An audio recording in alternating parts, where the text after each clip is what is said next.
نان جیسے واقعات ملک میں عام ہوتے جا رہے ہیں۔ جب والدین کے پاس پیسے کی زیادتی اور اقتدار کی طاقت ہو تو بچوں کی چال ڈھال بدل جاتی ہے۔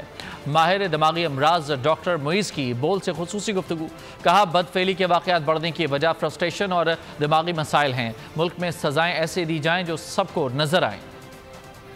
سرگودا اور چکوال اور مختلف علاقوں میں جو بدفعلی کے واقعات ہو رہے ہیں اور جہاں پر بھی ہو رہے ہیں، اس کی ریزن فرسٹریشن ہے۔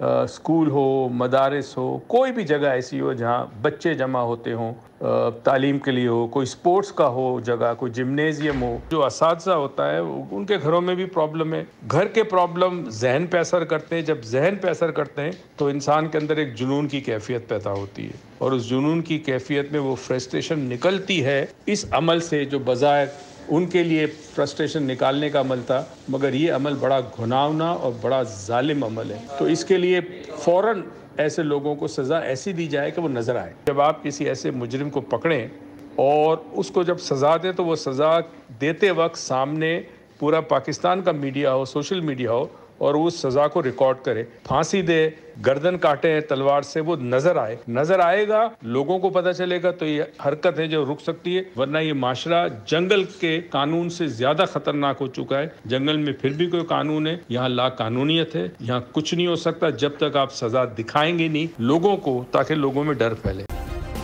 سبسکرائب کریں اور بیل دبائیں تاکہ کوئی خبر رہ نہ جائے۔